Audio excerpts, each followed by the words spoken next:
Hello everyone. आज के इस लाइव सेशन में आपका स्वागत है।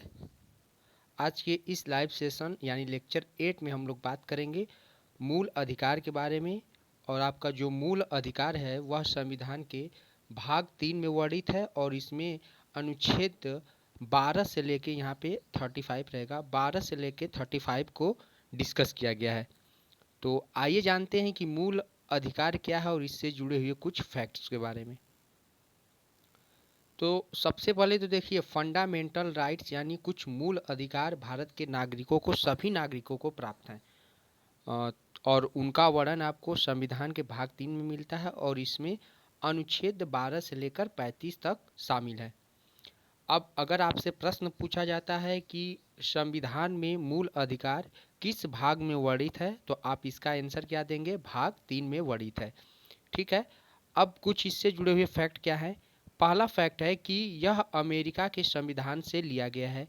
यानी अगर आपसे क्वेश्चन पूछा जाता है कि भारतीय संविधान में मूल अधिकार किस विदेशी स्रोत से लिया गया है, तो उसका आंसर आप क्या देंगे? अमेरिका। नेक्स्ट है आपका कि भाग 3 को भारत का अधिकार पत्र कहा जाता है। यानी संविधान के भाग 3 को भारत का कौन सा पत्र कहा जाता है, अगर प्रश्न पूछा जाए तो इसका आंसर आप देंगे अधिकार पत्र। ठीक है। और एक और नाम से इसको जाना जाता है, वह नाम क्या है? तो वह नाम है कि मूल अधिकारों को जन्मदाता भी कहा जाता है। ठीक है। इसे मूल अधिकारों का जन्मदाता भी कहा जाता है, भाग 3 को ही। ठीक है। नेक्स्ट आगे बढ़ते हैं। आगे आप बढ़ेंगे तो और कुछ फैक्ट्स हैं। वह है कि मौलिक अधिकारों में संशोधन हो सकता है। तो आप ये याद रखेंगे कि जो मौलिक अधिकार हैं उनमें संशोधन किया जा सकता है। ठीक है। नेक्स्ट है आपका कि मूल संविधान में 7 मौलिक अधिकार थे। कभी कभी प्रश्न पूछता है कि मूल संविधान यानी संविधान जब बना था तो उसमें मौलिक अधिकारों की संख्या कितनी थी, तो आप बताएंगे 7। लेकिन जब पूछेगा कि वर्तमान समय में संविधान में मौलिक अधिकारों की संख्या कितनी है, तो आप बताएंगे 6 है। ठीक है। तो इससे आप क्या समझे कि जब संविधान बना था तो मौलिक अधिकार 7 थे, लेकिन इस समय उसकी संख्या 6 है।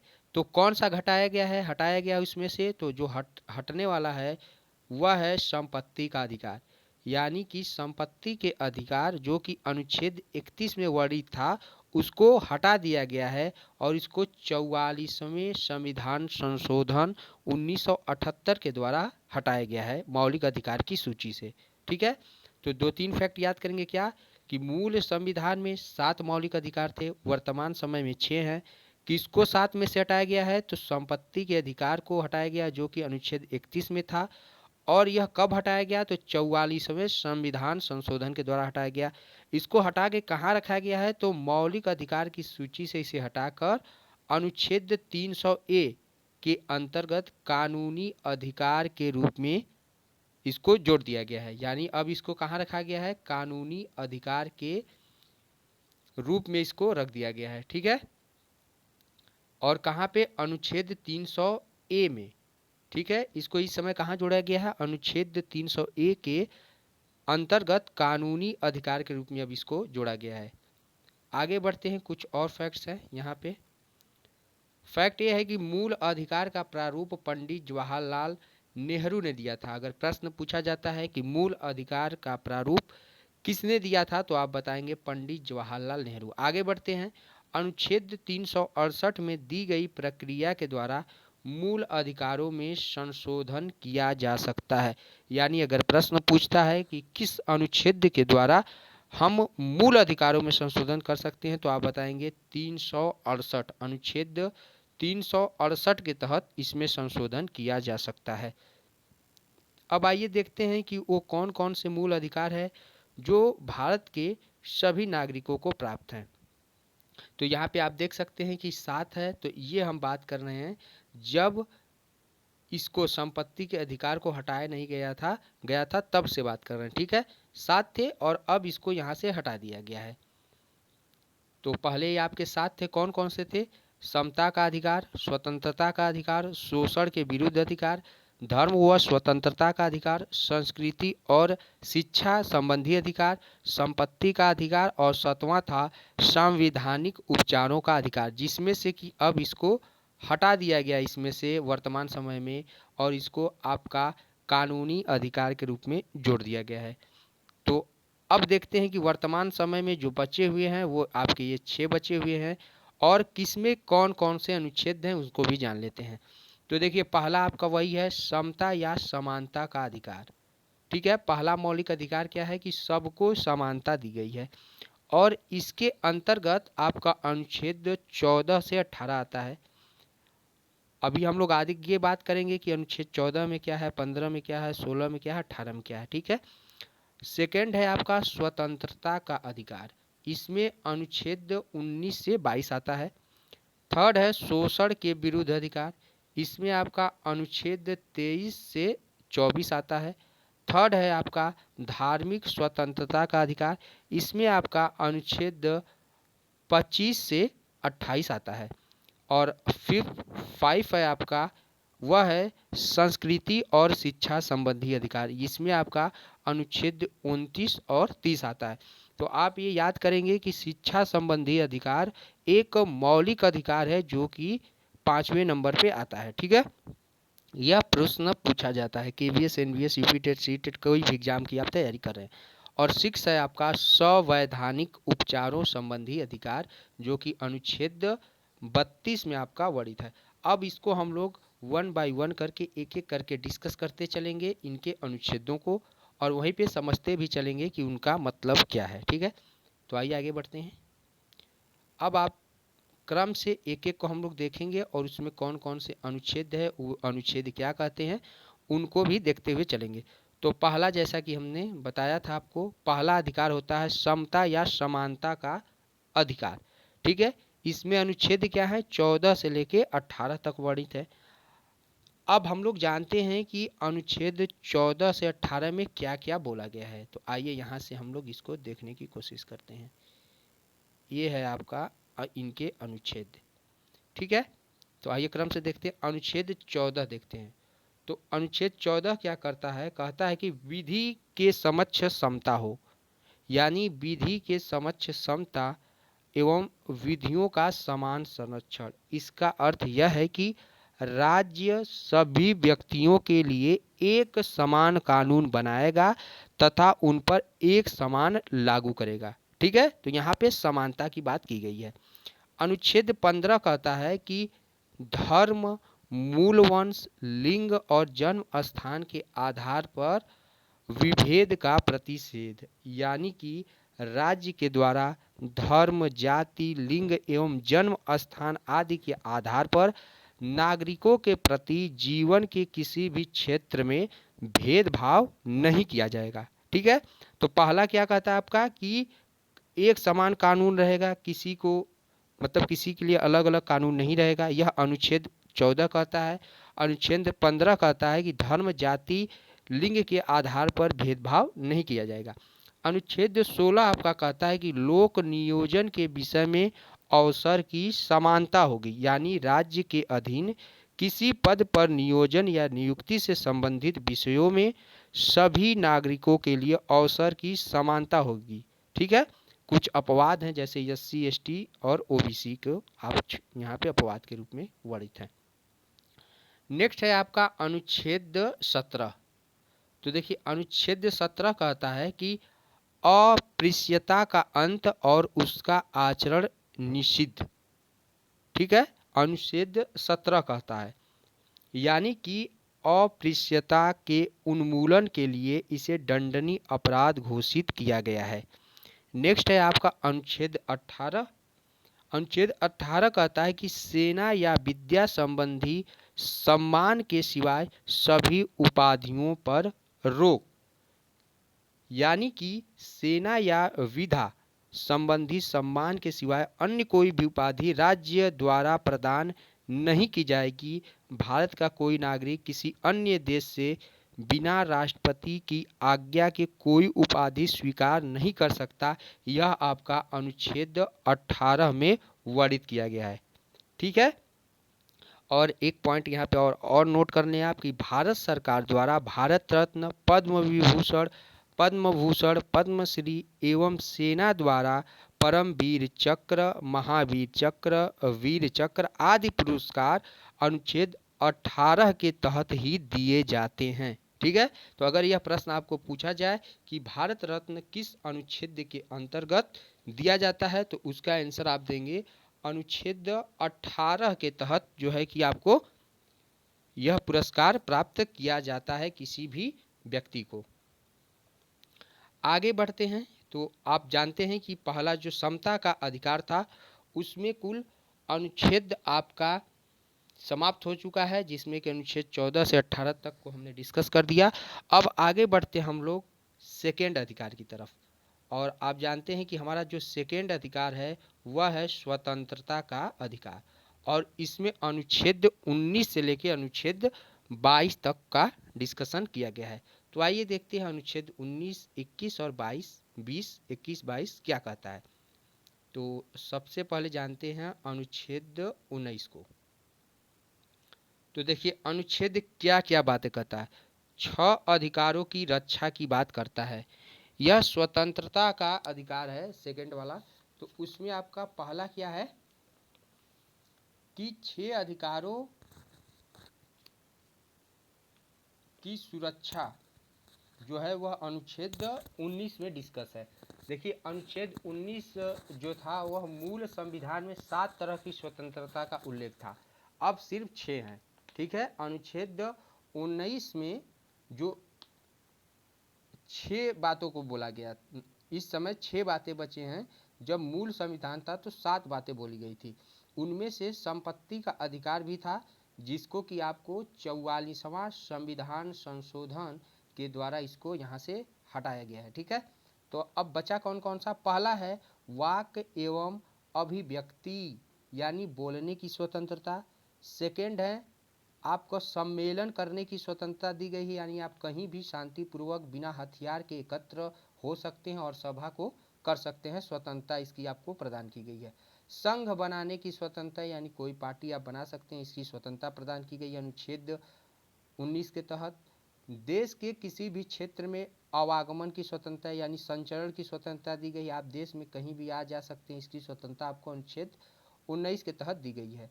निवास की स्वतंत्रता दी गई है, यानी आप देश के किसी भी क्षेत्र में निवास कर सकते हैं, बस सकते हैं, इसकी स्वतंत्रता आपके पास है, यह अनुच्छेद 19 के तहत आपको दी गई है।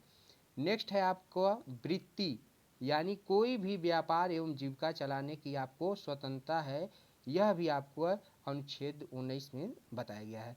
प्रेस की स्वतंत्रता का वर्णन भी आपके अनुच्छेद 19 ए के तहत ही होता है, यानी वाक एवं अभिव्यक्ति यानी बोलने की स्वतंत्रता के अंतर्गत ही प्रेस की स्वतंत्रता भी आती है।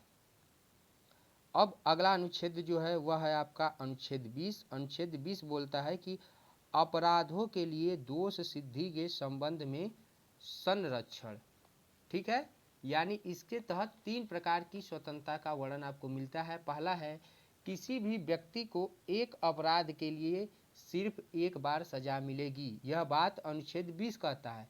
और अनुच्छेद 20 कहता है कि अपराध करने के समय जो कानून है उसी के तहत सजा मिलेगी, न कि पहले और बाद में बनने वाले कानून के तहत। ठीक है, और अनुच्छेद 20 एक बात और बोलता है कि किसी भी व्यक्ति को स्वयं के विरुद्ध न्यायालय में गवाही देने के लिए बाध्य नहीं किया जा सकता, यह भी आपका अनुच्छेद 20 ही कहता है।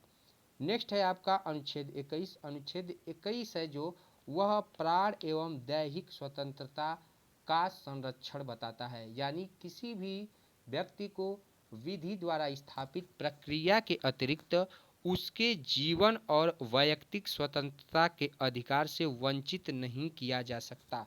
अनुच्छेद 21 ए आप इसको बोल सकते हैं। अनुच्छेद 21 ए के तहत प्रारंभिक शिक्षा का अधिकार प्रदान किया गया है, यानी राज्य के 6 से 14 वर्ष की आयु के समस्त बच्चों को ऐसे ढंग से जैसा कि राज्य विधि द्वारा अवधारित करे निःशुल्क तथा अनिवार्य शिक्षा उपलब्ध करेगा, यानी राज्य की यह जिम्मेदारी है कि 6 से 14 साल के सभी बच्चों को निःशुल्क और अनिवार्य शिक्षा प्रदान की जाए, यह आपका अनुच्छेद 21 ए के तहत आता है। और 86वें 86वां संविधान संशोधन के द्वारा इसको संविधान में जोड़ा गया था और यह 2002 में संशोधन किया गया था। यह नवोदय विद्यालय एनवीएस के टीजीटी पीजीटी के पेपर में आया हुआ प्रश्न है 2019 में। काफ़ी इम्पॉर्टेंट है शिक्षा से जुड़े हुए लोगों के लिए, जो टीजीटी पीजीटी के भी सुपर टेट की तैयारी करते हैं उनके लिए अनुच्छेद 21 से काफ़ी इम्पॉर्टेंट रहेगा, तो इसको आप नोट कर लें। अगला है अनुच्छेद 22। अनुच्छेद 22 आपका कहता है कुछ दशाओं में गिरफ्तारी और निरोध से संरक्षण, यानी अगर किसी भी व्यक्ति को मनमाने ढंग से हिरासत में ले लिया गया है तो उसे 3 प्रकार की स्वतंत्रता प्रदान की जाएगी। पहला है हिरासत में लेने का कारण बताना होगा, दूसरा है 24 घंटे के अंदर उसे दंडाधिकारी के समक्ष पेश किया जाएगा, तीसरा है उसे अपने पसंद के वकील से सलाह लेने की का अधिकार होगा, यानी वह अपने पसंद के किसी भी वकील से सलाह ले सकता है। इसकी स्वतंत्रता अनुच्छेद 22 में दी गई है। अगला है आपका शोषण के विरुद्ध अधिकार, यानी जो तीसरा आपको अधिकार दिया गया है वह है शोषण के विरुद्ध अधिकार, और इसमें अनुच्छेद 23 से 24 यानी 2 अनुच्छेदों के बारे में बताया गया है, जिसमें कि अनुच्छेद 23 आपका कहता है बाल श्रम का प्रतिषेध।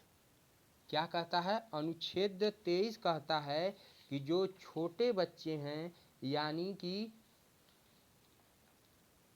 जो छोटे बच्चे हैं उनको आप श्रम उनसे नहीं करवा सकते हैं, ठीक है।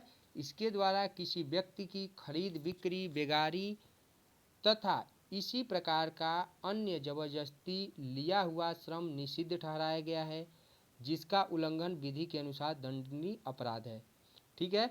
जरूरत पड़ने पर राष्ट्रीय सेवा करने के लिए बाध्य किया जा सकता है, ठीक है, ये आप यहाँ से देख सकते हैं। और नेक्स्ट है आपका अनुच्छेद 24। अनुच्छेद 24 कहता है कारखानों आदि में बच्चे के नियोजन का प्रतिषेध, यानी 14 वर्ष से कम आयु वाले किसी बच्चे को कारखाने या अन्य किसी जोखिम भरे काम पर नियुक्त नहीं किया जा सकता है। यह बात अनुच्छेद 24 बताता है और यह इम्पॉर्टेंट अनुच्छेद है। यह भी आपके केवीएस एग्जाम में पूछा गया है। प्रश्न था कि किस अनुच्छेद के तहत 14 वर्ष से कम आयु वाले बच्चों को कारखानों या अन्य किसी जोखिम भरे कामों पर नियुक्त नहीं किया जा सकता है, और ऑप्शन में दिया था अनुच्छेद 24, अनुच्छेद 23, अनुच्छेद 21, अनुच्छेद 21A, और वहाँ पे आप करेक्ट मारेंगे अनुच्छेद 24। नेक्स्ट है आपका 4 अधिकार, जो है कि धर्म की स्वतंत्रता प्रदान की गई है, और इसमें अनुच्छेद 25 से 28 यानी 3 अनुच्छेदों की बात की गई है। तो आइए देखते हैं यह अनुच्छेद कौन कौन से है। अनुच्छेद 25 है, यह कहता है अंतःकरण की और धर्म के अबाध रूप से मानने, आचरण और प्रचार करने की स्वतंत्रता होगी। क्या होगी? पहला कहता है कि कोई भी व्यक्ति किसी भी धर्म को मान सकता है और उसका प्रचार प्रसार कर सकता है, यह अनुच्छेद 25 में बोला गया है। अनुच्छेद 26 में धार्मिक कार्यों के प्रबंध की स्वतंत्रता दी गई है, यानी व्यक्ति को अपने धर्म के लिए संस्थाओं की स्थापना व पोषण करने, विधि सम्मत संपत्ति के अर्जन, स्वामित्व व प्रशासन का अधिकार दिया गया है आपका अनुच्छेद 26 के तहत। अनुच्छेद 27 कहता है किसी धर्म की अभिवृद्धि के लिए करों के संवाद के बारे में स्वतंत्रता दी गई है, यानी राज्य किसी भी व्यक्ति को ऐसे कर देने के लिए बाध्य नहीं कर सकता है जिसकी आय किसी विशेष धर्म अथवा धार्मिक संप्रदाय की उन्नति या पोषण में व्यय करने के लिए विशेष रूप से सुनिश्चित कर दी गई है। अगला है आपका अनुच्छेद 28। अनुच्छेद 28 है, तो अनुच्छेद 28 क्या कहता है उसको भी हम लोग जान लेते हैं। तो देखिए आपका जो अनुच्छेद 28 है वह कहता है कुछ शिक्षा संस्थाओं में धार्मिक शिक्षा या धार्मिक उपासना में उपस्थित होने के बारे में स्वतंत्रता प्रदान की गई है, यानी राज्य विधि से पूर्णतः पोषित किसी शिक्षा संस्था में कोई धार्मिक शिक्षा नहीं दी जाएगी, ऐसे शिक्षण संस्थान अपने विद्यार्थियों को किसी धार्मिक अनुष्ठान में भाग लेने या किसी धर्मोपदेश को बलात् सुनने हेतु बाध्य नहीं किया जा सकता है। यह आपका अनुच्छेद 28 कहता है। आगे अब हम लोग बात करेंगे अधिकार, जो 5वां अधिकार आपको दिया गया है संस्कृति और शिक्षा संबंधी। यह इसके जो दोनों अनुच्छेद है 29 और 30 दोनों एनवीएस में पूछे गए हैं। दोनों ही एनवीएस और यूपी के सुपर टेट के एग्जाम में पूछा गया है। इसको आप नोट कर लेंगे जो भी टीचिंग से रिलेटेड एग्जाम की तैयारी कर रहे हैं। तो अनुच्छेद 29 है। अनुच्छेद 29 कहता है अल्पसंख्यकों की भाषा, लिपि और संस्कृति की सुरक्षा के बारे में बात करता है। अनुच्छेद 29 कोई भी अल्पसंख्यक वर्ग अपनी भाषा, लिपि और संस्कृति को सुरक्षित रख सकता है और केवल भाषा, जाति, धर्म के आधार पर उसे किसी भी सरकारी शैक्षिक संस्था में प्रवेश से नहीं रोका जा सकता है। यह आपका अनुच्छेद 29 कहता है। नेक्स्ट है अनुच्छेद 30। अनुच्छेद 30 आपका कहता है शिक्षा संस्थाओं की स्थापना और प्रशासन करने का अल्पसंख्यक वर्गों का अधिकार। इसकी बात अनुच्छेद 30 में कही गई है, यानी कोई भी अल्पसंख्यक वर्ग अपनी पसंद का शैक्षणिक संस्था चला सकता है और सरकार उसे अनुदान देने में किसी भी तरह की भेदभाव नहीं करेगी। यह अनुच्छेद 30 में कहा गया है। ठीक है, आगे बढ़ते हैं और हम बात करते हैं हमारा लास्ट यानी 6वां जो अधिकार है वह है संवैधानिक उपचारों का अधिकार, और इसमें अनुच्छेद 32 है। और यहाँ आप देख सकते हैं कि अनुच्छेद 30 के बाद सीधा 32 आ गया है। तो अनुच्छेद 31 क्या किया गया है, इसको समाप्त कर दिया गया है और अनुच्छेद 31 में संपत्ति का अधिकार था और इसको यहाँ से हटाकर कानूनी अधिकार में डाल दिया गया है। तो अनुच्छेद 32 में जो बातें कही गई हैं उनको आइए जानते हैं। मूल अधिकारों को प्रवर्तित कराने के लिए उच्चतम न्यायालय जाने का अधिकार सबको है। इसमें शामिल याचिकाएं हैं, यानी कोई भी व्यक्ति उच्चतम न्यायालय में अपने अधिकारों के लिए जा सकता है। इसमें पहला है आपका बंदी प्रत्यक्षीकरण। बंदी प्रत्यक्षीकरण यानी उस व्यक्ति की प्रार्थना पर जारी किया जाता है जो यह समझता है कि उसे अवैध रूप से बंदी बनाया गया है। यदि किसी व्यक्ति को लगता है कि उसे अवैध रूप से बंदी बनाया गया, उसने कोई ऐसा कार्य नहीं किया है कि उसको बंदी बनाया जाए, तो वह उच्चतम न्यायालय में जा सकता है। नेक्स्ट है आपका वह है सेकेंड परमादेश। परमादेश यानी परमादेश का लेख उस समय जारी किया जाता है जब कोई पदाधिकारी अपने सार्वजनिक कर्तव्य का निर्वाह नहीं करता है, यानी कोई अधिकारी अपने कार्य का पालन नहीं करता है तो परमादेश जारी किया जा सकता है। थर्ड है आपका प्रतिषेध।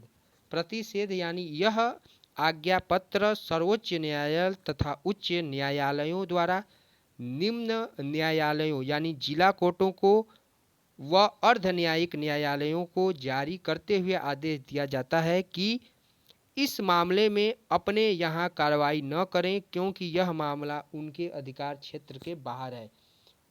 अगला है आपका उत्प्रेषण। इसके द्वारा अधीनस्थ न्यायालयों को यह निर्देश दिया जाता है कि वे अपने पास लंबित मुकदमों को न्याय निर्णय के लिए उसे वरिष्ठ न्यायालय को भेजें। और जो अगला है यानी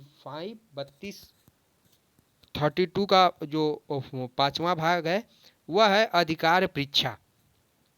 अधिकार परीक्षा क्या है, जब कोई व्यक्ति ऐसे पदाधिकारी के रूप में कार्य करने लगता है जिसके रूप में कार्य करने का उसे वैधानिक रूप से अधिकार नहीं है, यानी कोई कार्य जैसे वह कुछ और है और कोई और कार्य करने लगता है, तो न्यायालय अधिकार परीक्षा के आदेश के द्वारा उस व्यक्ति से पूछता है कि वह किस अधिकार से कार्य कर रहा है, और जब तक वह इस बात का संतोषजनक उत्तर नहीं देता है वह कार्य नहीं कर सकता है। और मैंने पहले भी एक चीज़ आपको बताया था, फिर से एक बात बता रहा हूँ कि अनुच्छेद 368 में दी गई प्रक्रिया के द्वारा मूल अधिकारों में संशोधन किया जा सकता है। इसको आप याद रखेंगे।